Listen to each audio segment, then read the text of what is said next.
Dr. Chong, thank you very much. It's been a pleasure knowing him over the years, a number of events and conferences we've done together. You see by the title, I'm going to talk about elephants, or the elephant. Before I talk about elephants, I want to talk about dinosaurs. So yesterday we heard at Creative DNA session, and Martha Stewart and other designers and who follow design and fashion and styles. Style's important. It's about your brand, about the image. If you can look at my tie, I got this about 5 weeks ago in Japan. It has a Fukui raptor image on it. In Fukui Prefecture in Japan, there's a famous museum of dinosaurs. 65 million years ago, plus or minus a few years, dinosaurs ruled the earth. And then something traumatic happened, what we would call a black swan event nowadays. A huge asteroid struck the earth. The poor dinosaurs couldn't do anything about it. Now, it's interesting. A lot of people think dinosaurs were not cooperative, were not social animals. Actually, a number of dinosaur species were social. They did not have the technology, though, to stop the asteroid impact. We do. Now, I'm not going to talk about asteroids during this talk, but the point is we are social animals. That is one of the special things about humans. We can work together, we can cooperate. Cooperation is going to be one of my main themes at this talk. So here in the first slide is the executive summary. So I'm from Washington, D.C. For busy executives, you don't want to listen to me for 20 minutes. Just look at this slide. Here are the main points, 4 or 5 points. This is what you should take away. No such thing as energy independence. It's interdependence. You certainly know that much better in Korea than Americans do in the United States. And I'll talk about energy security. It's multidimensional. I know energy security, we just heard from Dr. Cho and others, it's so important here in Korea and other parts of East Asia. But there are many different ways of defining it. I'll talk about this global need, this urgent need. We've heard it yesterday from the first panel and from Dr. Cho and others to transition into a cleaner green growth type of economy. And we'll talk about how to do that. But the technologies are not enough. We need to work together. So I'll talk about a social, technical approach, a whole of society approach. And finally, I'll wrap up. I'll talk a little bit about smart grids. If I have some time left, talk about important steps Korea's been doing in the last 6 or 7 years, going back even to the previous administration, Lee Myung-bak. Ban Ki-moon, very important Korean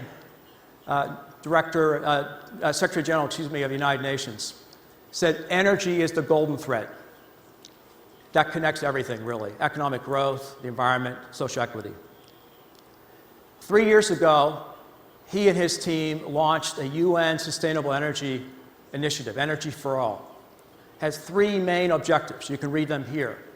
Providing universal access to modern energy services. It's critical. You see that map of the globe. More than 1 billion people, about 1.3 billion people, and Ashok Khosla will talk about that in more depth, lack energy, access to energy, especially electricity.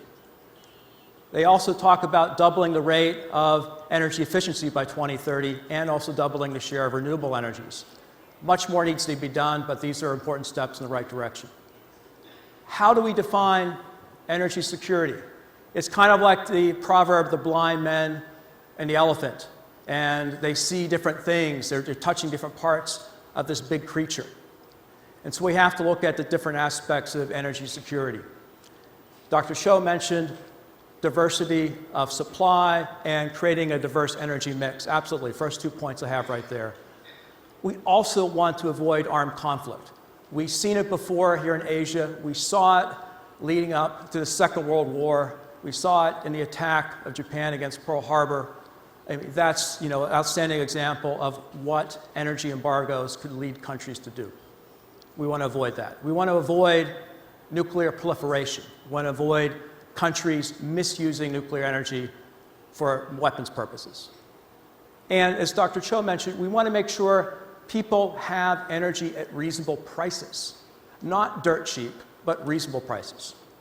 We want to reduce the impact on the environment and also minimize harm to human health through other means of air pollution, other types of pollution.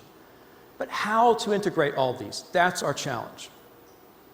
Okay, so we're going backwards. You know, if you're following what's going on with climate change, greenhouse gas emissions, it's going up, despite the fact that a number of countries are still in recession. Japan's going back in recession, but because Japan has shut down its nuclear plants, its emissions have gone up. Chinese emissions have gone up. US emissions not gone up as much because we're substituting natural gas for coal. We still need a smarter approach. So, there you go. What is that? Maybe it's nuclear energy. I like nuclear energy. It's one of the main things I work on and I study. Wrote a book about the subject. Andrew Patterson will talk more in depth about that. But nuclear is not enough. It's part of the solution, but it has serious challenges. You can read them here. There were some protests near Wolsong. I visited Wolsong actually in November of last year. And Korea gets about 30% of its electricity from nuclear power. There are plans for Korea to get much more, building new plants, but you're dealing with some safety scandals. You're in the process of getting a more effective regulatory agency in place. So there's still some hurdles ahead of you. You can see in this chart right here from Michael Schneider Consulting Company that nuclear power has plateaued over the last 20 plus years. Where's the nuclear renaissance? Where's the construction? There are a lot of reasons why nuclear power slowed down around the world. It is picking up a number of countries, China especially. China's building a couple of dozen nuclear power plants right now. As I mentioned, Korea is building some nuclear power plants. You know, India has ambitious plans. We'll see if they take place. And very few other countries seriously are building a lot of new nuclear power plants. In the United States, we're building 5, roughly, really 4 seriously. But it's really not enough to keep pace with the decommissioning of nuclear power plants. So we need something in addition to nuclear. Nuclear is not enough. Well, it's not a pretty picture when you look at Korea and energy security risk. Here are a couple of pie charts from the US Energy Information Agency. You can see on the left the primary energy consumption by fuel type is just from a couple of years ago. And you can see that nuclear is a fair slice, but you're still getting most of your energy from fossil fuels: coal, natural gas, oil. Coal and natural gas, by and large, for electricity or heating, and oil, petroleum, derived from gasoline, diesel for transportation primarily. And you look at where is that oil and gas coming from. Here's the scary thing. If you look at the pie chart on the right, you can see that almost all of it's coming from the Middle East, and almost all of that's coming from countries in the Persian Gulf. Why is that of concern? Choke points.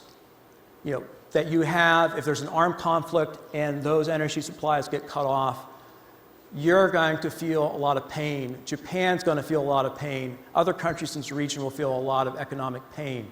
And that might lead to further armed conflict. We want to avoid that. Well, this connects back to nuclear proliferation. So we hope in just a few days, November 24th is a deadline for the talks between Iran and what's called the P5+1, the 5 permanent members of the UN Security Council, plus Germany, trying to negotiate a deal with Iran for Iran to put constraints on its nuclear power program, which we fear could be misused to make nuclear weapons. Iran, though, has some other important cards in its hand. It could shut off the Strait of Hormuz and block the flow of oil. Now, that would hurt Iran and other oil-producing countries. It's unlikely they'll do that. But oil has been used as a weapon in the past. 1973 Arab oil embargo.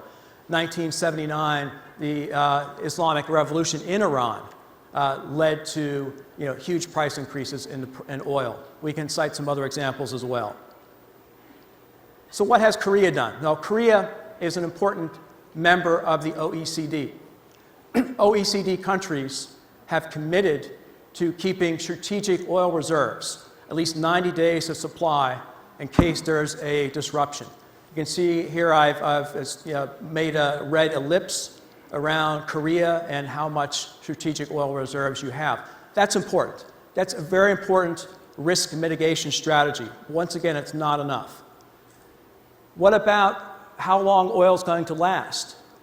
I'm not necessarily saying I'm a peak oil advocate, but the kind of pessimistic view, or maybe a more realistic view, would be that on the left, the chart showing that maybe right now we're experiencing peak oil globally. Or a more optimistic view could be what Cambridge Energy Research Associates say, is that we're going to peak probably sometime around 2040, and then there'll be a gradual decline the next few decades afterwards. Let's assume the optimistic view is correct. That still does not give us much time. Within most of our lifetimes, we could potentially be seeing very serious effects from the decline in oil production. So we need to start acting now. What should we do? Well, going back to Secretary General Ban Ki-moon, when he launched his UN initiative, he said we need government working with business and civil society all coming together. You can think of this as a polycentric governance approach. And here I'm borrowing, you can see the reference from a very important book that just came out a few years ago. I recommend reading it if you're into energy issues. The important point here is that government alone is not going to do it. Industry alone is not going to do it. Citizens aren't going to do it alone. We need everyone working together. Everyone has a role to play in a polycentric type of approach. So, like I said at the beginning, we need not just the technologies, but we need to understand the social systems. We need to understand people's behavior, how they use energy, how that's going to change over time. So first point is that, look, we already know a lot of these technologies. 10 years ago, a couple of Princeton experts on energy published an important paper in the journal Science. They identified about 15 different methods that can be used for carbon mitigation. So we know these technologies. We heard from the first panel yesterday about a lot of these technologies. But what we haven't done enough on, I think, is how to have better government policies to address market failures. And I'll talk a little bit about that in just a moment. And we also need to understand these human behavioral practices and the use and demand for energy, and how can we influence that. So here I'm just flashing to you the so-called Wedge Model from these two Princeton researchers published 10 years ago, identifying a number of different approaches for carbon mitigation. And I recommend their paper if you have time to read it. But what's important is governments have yet to really seriously address this market failure. We have not put a price on greenhouse gas emissions. Yes, there's a kind of a cap and trade scheme in the EU. Frankly, it's not really working. I would prefer and I'm not an economist, the economists can correct me if I'm wrong. What I understand is if you put on a fee, you can even rebate almost all that fee back to taxpayers, but that will send a signal in the market to start to shift toward these cleaner technologies, renewable energy technologies, if you put the right market signal in place to address the various types of pollution, not just greenhouse gases, but other forms of pollution coming from the burning of fossil fuels. So this is all about what we do as people, how we use energy. And that's why we have to all get smarter about energy use. And I won't steal Andrew's anecdote. He'll talk about, he's talked to a number of very smart young people here at this conference and asked them, where does energy come from? So I'll wait to have him answer that question. I won't ruin it for you. Should I say it? No. But people really don't understand where their energy comes from, or how those demands change over time. 10, 20 years ago, there wasn't as a huge demand for charging smartphones, charging Samsung Galaxy tablets, for example. Now that's significant. I have a Samsung flat screen TV in my home in Washington, D.C. It's beautiful. It has a great picture, but it uses a lot of energy. So let's keep going. So smart grids. You heard from Dr. Cho how important smart grids are. It's marrying the IT technology with energy systems. And we heard from some of the speakers in the first session yesterday about how electric vehicles could play an important role in storing that electricity from these more intermittent sources like wind and solar, and helping to smooth out the power demand curve over day and night. So that can help dealing with the capacity issue with the plants that we need. It could also allow us to shift more toward microgrids. Sho Khosla will probably talk a little bit about that. And so there are other shifts that can take place in the right direction, I believe, if we are smart about deploying things like smart grids. As some of you probably know, Korea is testing out smart grids in Jeju Island, and I don't know a lot of details how it's going. I want to learn more about that. And speaking of, I'll mention a little bit about Jeju in just a moment, but what I want to say is, in order to connect, especially wind, in remote places, offshore, or in sparsely populated regions, to connect that wind power to the cities, you really need high voltage direct current lines. China, as you can see in this map on the left, is installing a huge number of high voltage direct current lines. Korea is starting to do that. I'll mention that in a moment. Also look at that graph in the upper right. You can see that wind capacity is actually overtook nuclear capacity in China just about a year ago. Now, that will probably change. As I mentioned earlier, China is building 20 or more nuclear plants right now, and once those come online, these are going to be 1,000 megawatt electric power rating or higher, and nuclear capacity will likely exceed wind capacity coming in the next 5 to 10 years in China. But it's interesting, China is investing in a big way, wind, nuclear, and coal. Actually, the coal power plants, I don't have a graph on that, but the coal power plants were actually greater capacity than the nuclear plants in China. So we have to still deal with the fact that once those coal plants are built, they're going to last for a very long time, and up to 60 years.